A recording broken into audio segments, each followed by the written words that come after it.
देखिए बच्चों, एक नया टॉपिक के साथ फिर से आपके बीच में आज है।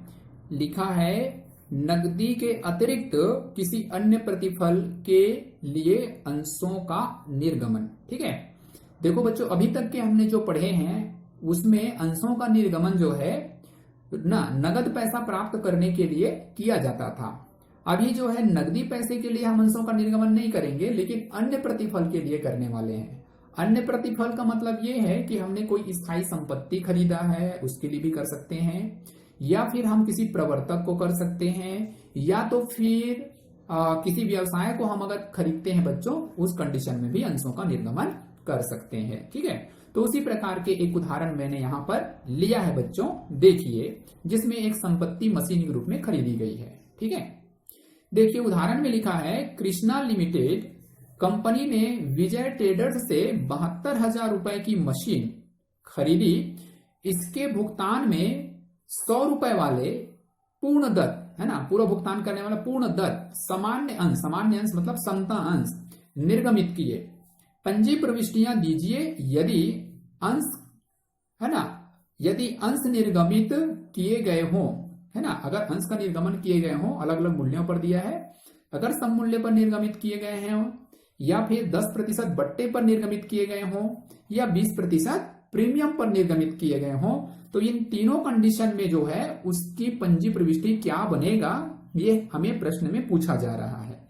ठीक है बच्चों, तो इस प्रकार के जब प्रश्न रहेगा तो उसमें सबसे पहले आप किसी भी व्यवसाय या किसी भी संपत्ति की जो खरीदी है उसके लिए पहले आपको एक एंट्री करना है। ठीक है ना, खरीदी वाला कंडीशन का एंट्री, उसके बाद फिर उसका भुगतान के लिए आप ये 3 जो कंडीशन दिया है ना, उस अनुसार से हम करेंगे। ठीक है, तो सबसे पहले इसके लिए जो है पंजी प्रविष्टि होती है ना, खरीदने वालों के लिए बच्चों वो होता है ना, उसके लिए आप जो है सबसे पहले पंजी प्रविष्टि करेंगे। संपत्ति आ रहा है तो आने वाले चीज को डेबिट करते हैं, और यहां पर संपत्ति के रूप में मशीन है तो आप लिखेंगे मशीन खाता डेबिट। ठीक है, मशीन खाता डेबिट, है ना। कृष्णा लिमिटेड कंपनी ने विजय लिमिटेड से 72,000 रुपए की मशीन खरीदी है। कितने का? 72,000 का खरीदा है बच्चों। ठीक है, किससे खरीदा है? विक्रेता से। विक्रेता का नाम है विजय ट्रेडर्स, तो यहां पर आप लिखेंगे उसी को विजय ट्रेडर्स से। ठीक है, विजय ट्रेडर्स से हमने क्या किया, 72,000 रुपए का एक मशीन खरीदा है। ठीक है, तो यहां पर आप उसकी नरेशन लिख देंगे, मशीन खरीदा। ठीक है बच्चों, और इस प्रकार से आप इस विवरण कॉलम को बंद कर देंगे। 72,000, तो ये पंजी पहले ही करना है आपको, चाहे मशीन खरीदें, चाहे संपत्ति खरीदें, है ना, चाहे कोई व्यवसाय को खरीदें या किसी प्रवर्तक को भुगतान करते हैं, तो इस प्रकार एंट्री आप पहले करेंगे। ठीक है, उसके बाद जो है अलग अलग कंडीशन के अनुसार से पंजी करेंगे। जैसे सम मूल्य पर, है ना, बोला जा रहा है बच्चों, है ना, तो कंडीशन दूसरा, और दूसरे में भी ये पहले नंबर का। ठीक है, इसकी एंट्री हम कैसे करेंगे? भुगतान का है मान के चलो, अब इसका पैसा देना है हमको विजय ट्रेडर्स को, तो विजय ट्रेडर्स यहां पाने वाला है बच्चों, तो इसके लिए पंजी हम कर देंगे पाने वाले को डेबिट, तो लिखेंगे विजय ट्रेडर्स डेबिट। ठीक है, और हम इसको क्या दे रहे हैं? पैसा तो नहीं दे रहे हैं, अंश दे रहे हैं, इसीलिए बच्चों हम यहां पर लिख देंगे, अंशों का नाम है सामान्य अंश। सामान्य अंश मतलब समता अंश, तो आप इसके लिए लिख देंगे समता अंश पूंजी खाता से, क्योंकि हम इसको पैसा नहीं दे रहे हैं लेकिन क्या दे रहे हैं? अंश दे रहे हैं बच्चों, इसलिए हम इसको लिख देंगे अंश पूंजी खाता से। ठीक है, और कितना का? 72,000, पूरा पैसा हम देंगे, सम मूल्य पर ही है। अच्छा, यहां पर अब इसको कितना अंश मिलेगा? सम मूल्य के हिसाब से अगर बात करें बच्चों, एक अंश का कीमत है 100 रुपए। ठीक है, तो 72,000 का भुगतान कैसे करेंगे? तो यहां पर देखो एक कैलकुलेशन करते हैं भाई, 72,000 अंश है, ऐसे इसके लिए एक ऐसे सूत्र भी है यहाँ पर, अंशों की संख्या यहाँ पर लिखने के लिए, नरेशन में लिखने के लिए कैसे लिखा जाता है, देखिए अंशों की संख्या कैसे निकालते हैं। तो अंशों की संख्या कैसे निकालेंगे? अंशों की संख्या इसके लिए एक सूत्र कर सकते हैं चाहे तो, अंशों की संख्या बराबर, है ना, एक होता है क्रय प्रतिफल की राशि, है ना, मतलब हमने जितने में खरीदा है उसकी राशि, अर्थात जितना भुगतान करना है उसकी राशि, ठीक है। और यहां पर लिखेंगे अंश का निर्गमित मूल्य, अंश का निर्गमित मूल्य। तो इससे जो है अंशों की संख्या में मिल जाएंगे बच्चों। जैसे इस प्रश्न के अकॉर्डिंग अगर बात करें तो हमारा 72,000, इस प्रश्न के अनुसार से अगर बात करें तो 72,000 का हमें पैसा देना है और 100 रुपया एक अंश का कीमत है। तो कितना अंश उसको होगा देख लीजिए, 2 0 कैंसिल हो गया तो 720 अंश निकलेगा। और इसी को आपको नरेशन में यहां पर हमको लिखना रहेगा, ठीक है। इसी को हमको नरेशन में यहां पर लिखेंगे बच्चों, ठीक है। तो क्या लिखेंगे, 720 अंश, और ये पूर्ण दत्त है ना, किस्तों में नहीं है, ठीक है ना। तो 720 अंश पूर्ण दत्त, ठीक है, 100 रुपए वाले, है ना, निर्गमित किए,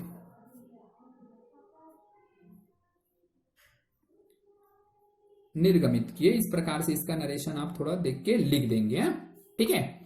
आगे बात करते हैं इस दूसरे का ही, कितना नंबर वाला, ये दूसरा नंबर, बट्टे पर निर्गमन वाले को बात करेंगे बच्चों, बट्टों पर, है ना, बट्टे पर निर्गमन। तो इसके लिए क्या पंजी होगा, तो सबसे पहले हम पंजी लिख लेते हैं, फिर इसकी राशि लिखेंगे। तो पंजी फिर पाने वाले को हम करेंगे डेबिट, विजय, है ना, ट्रेडर्स डेबिट करेंगे। और 10% हम बट्टे पे दे रहे हैं बच्चे, बट्टे मतलब छूट पे दे रहे हैं ना, तो छूट पर हम देते हैं, हम दे रहे हैं छूट, छूट मतलब कम में दे रहे हैं। एक प्रकार से वो व्यय है, बट्टा दिया जाने वाला बट्टा एक प्रकार से कंपनी के लिए व्यय है, और व्यय को डेबिट किया जाता है। तो यहां पर उसी को हम लिखेंगे, ठीक है बच्चों। अंशों पर बट्टा खाता, अंशों पर बट्टा खाता डेबिट, क्योंकि बट्टा दे रहे हैं ना, बट्टा दिया जाने वाला बट्टा डेबिट करेंगे। क्यों, क्योंकि भाई छूट हम दे रहे हैं तो हमको, है ना, एक प्रकार से व्यापार के लिए, कंपनी के लिए वो व्यय है, हानि है, ठीक है, तो डेबिट कर देंगे। और यहां पर लिख देंगे बच्चों समता अंश पूंजी खाता से, समता अंश पूंजी खाता,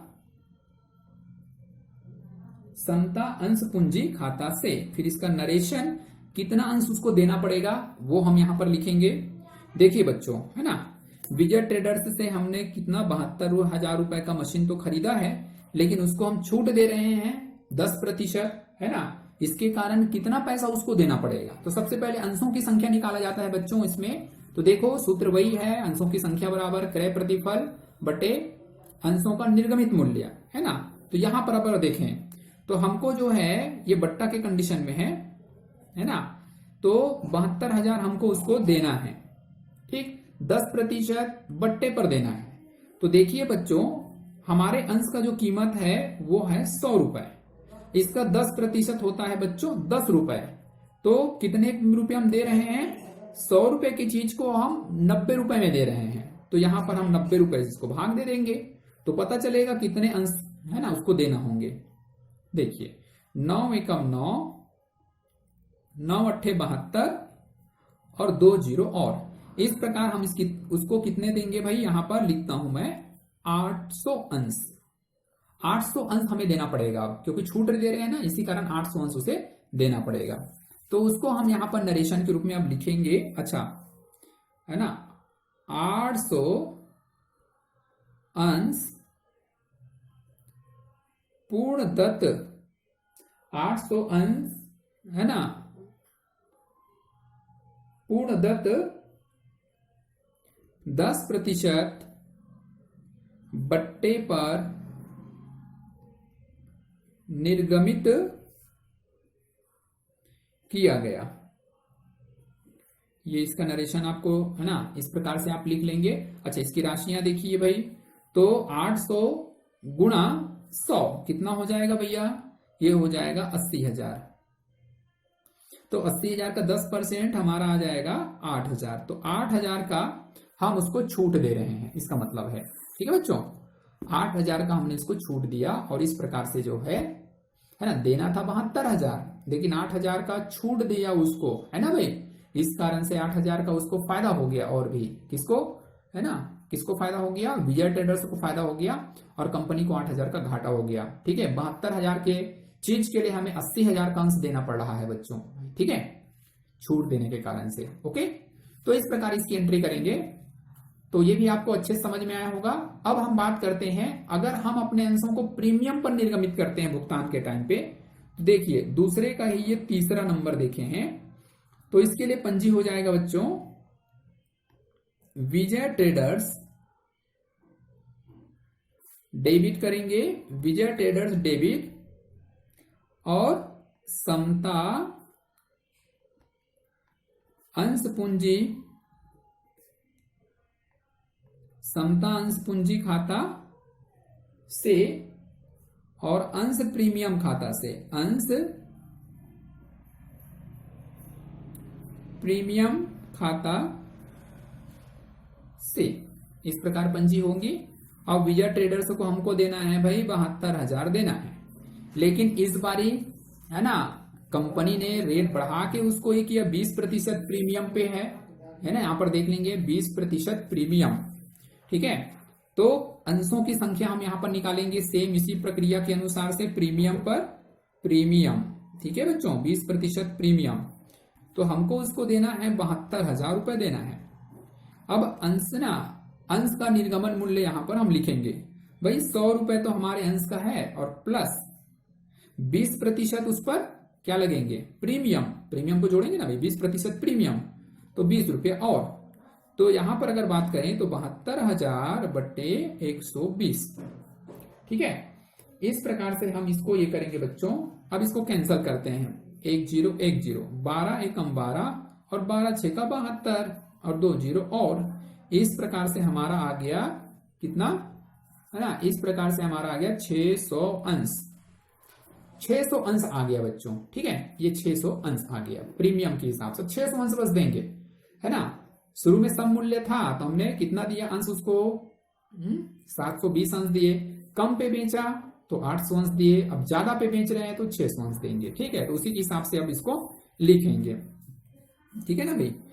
तो देखिए अब यहां पर हम बात करें अगर बच्चों, तो है ना 60 रुपए एक ना, मतलब 600 अंश है और 100 रुपए उसकी कीमत है, तो अंश पूंजी में चला जाएगा कितना, 60,000।